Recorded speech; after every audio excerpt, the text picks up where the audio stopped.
दी banking गुरु channel में आपका स्वागत है। आज हम अपनी इस वीडियो में एक्सिस बैंक के दिसंबर क्वार्टर के जो रिजल्ट्स कल अनाउंस हुए हैं उन्हें एनालाइज करेंगे। मोर इम्पॉर्टेंट इज कि क्या एक्सिस बैंक के जो रिजल्ट्स अच्छे नहीं आए हैं वो एक रिफ्लेक्ट करते हैं कि आगे आने वाले बाकी बैंकों के रिजल्ट्स भी इतने अच्छे नहीं होंगे और एक्सिस बैंक ने कहाँ मार खाई है, जो हमें लगता है कि आगे आने वाले बैंकों में भी दिक्कत हो सकती है। बैंक निफ्टी हम देख रहे हैं 1% नीचे है और एक्सिस बैंक देख रहे हैं हम 5% नीचे है। क्या इतने खराब रिजल्ट हैं कि एक्सिस बैंक को 5% नीचे होना है? ये भी देखते हैं। तो आइए पहले रिजल्ट देख लेते हैं, फिर वन बाई वन इसका impact on the banking sector पे कैसा हो सकता है। इंटरेस्ट अर्न 1.75% से बढ़ा हुआ है। अदर इनकम 750 करोड़ से कम हो गई। लास्ट टाइम थी 6721 करोड़, अभी हो गई 5972 करोड़, 750 करोड़ कम हो गई। और अदर इनकम क्या होती है? मेजर 3 कंपोनेंट होते हैं इसमें। जो राइट ऑफ अकाउंट्स हो जाते हैं उसमें जब रिकवरी आती है वो अदर इनकम में आती है। ट्रेजरी इनकम अदर इनकम में आती है और मेजरली जो फी इनकम होती है वो भी अदर इनकम में आती है। तो इनका ट्रेजरी रीजनेबली ओके है, फी इनकम में कमी है और राइट ऑफ जो है अकाउंट्स है उसमें जो रिकवरी है वो भी कम है। तो ये एक ट्रेंड हमें मिल सकता है मोस्ट ऑफ द बैंक्स में, तो हमें थोड़ा इस पे कॉशियस होके चलना है। उसी की वजह से जो टोटल इनकम है 215 करोड़ से कम हो गई। एक्सपेंडिचर साइड देखें, इंटरेस्ट एक्सपेंडेड 412 करोड़ से बढ़ा हुआ है, बट ऑपरेटिंग एक्सपेंसेस जो है इन्होंने कम किए हैं 448 करोड़ से। That is good for the axis bank कि जहां रिजल्ट्स खराब हैं वहां इन्होंने अपने एक्सपेंसेस भी कंट्रोल किए हैं तकरीबन 450 करोड़ से। इसी की वजह से टोटल एक्सपेंडिचर मात्र 37 करोड़ से कम हुआ है। Operating profit has gone down by 179 crore, 179 crore से कम हो गया। And provision they have reduced it by 50 crore.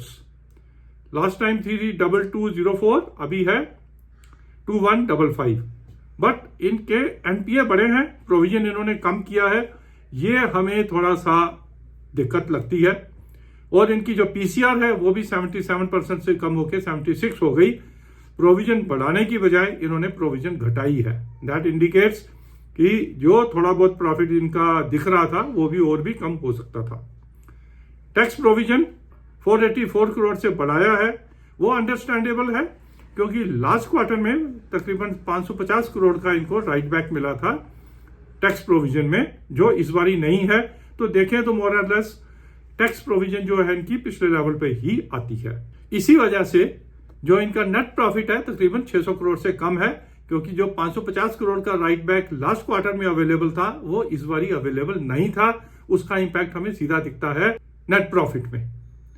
2 major item जहां पर दिक्कत है, अदर इनकम कम हो गई, प्रोविजन इन्होंने कम किया, और जो ठीक ठाक है वो है इन्होंने एक्सपेंसेस कम किए, और जो टैक्स प्रोविजन है वो 500 करोड़ से बढ़ी है, वो पिछली क्वार्टर का इंपैक्ट। कुल मिला के नेट प्रॉफिट कम है, देखने में कम लगता है, but there are valid reasons for that.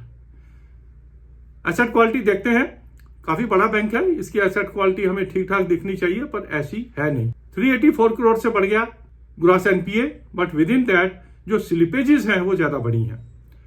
Last quarter में थी स्लिपेजेस 4443, 4443 करोड़, अभी हो गई 5432 करोड़, तकरीबन 1000 करोड़ से स्लिपेजेस बढ़ गई। परसेंटेज वाइज आल्सो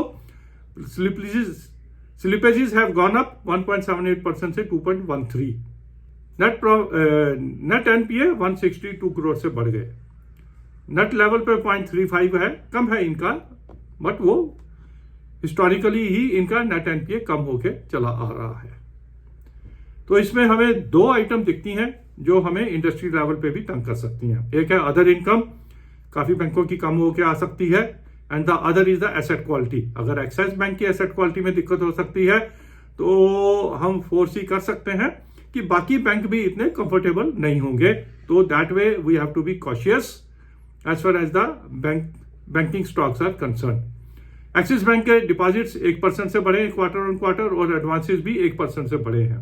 नेम इनका थोड़ा सा कम आया है, 3.99 से कम होके 93 हो गया। अब शेयर अगर देखें तो ये पहले ही पिटा हुआ शेयर है।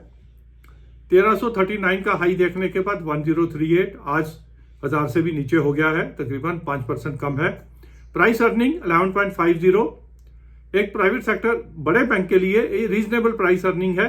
That way I will say results खराब हैं, लेकिन there is a logic for that कि ये रिजल्ट्स क्यों खराब आए हैं। मुझे दिक्कत इसकी एसेट क्वालिटी में है कि इतना बड़ा बैंक एसेट क्वालिटी भी मेंटेन नहीं कर पा रहा है। वी हैव टू सी कि अगले क्वार्टर्स में इनकी एसेट क्वालिटी कैसी रहती है। But as a general opinion appears to be कि बैंकों के रिजल्ट थोड़ा स्ट्रेस में रह सकते हैं, तो हमें क्या करना है।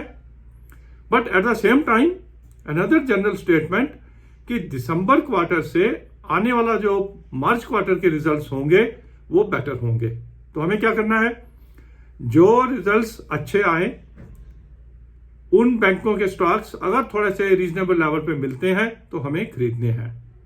जिन बैंकों के रिजल्ट्स खराब आए, एसेट क्वालिटी खराब आए, वो किसी भी लेवल पे हमें उसमें एंट्री नहीं करनी है। तो इट इज वेरी क्लियर कि बैंक निफ्टी में पैसा बनेगा, आसानी से नहीं बनेगा। बैंकिंग के स्टॉक्स कुछ ऊपर जाएंगे, कुछ नीचे जाएंगे। जो नेट इंटरेस्ट मार्जिन अपने मेंटेन कर पाएंगे और एसेट क्वालिटी मेंटेन कर पाएंगे, वही बैंक थोड़ा आगे चलेंगे। ये था हमारा analysis banking sector as a whole as well as a Axis bank के ऊपर हमारा opinion. Thank you for watching.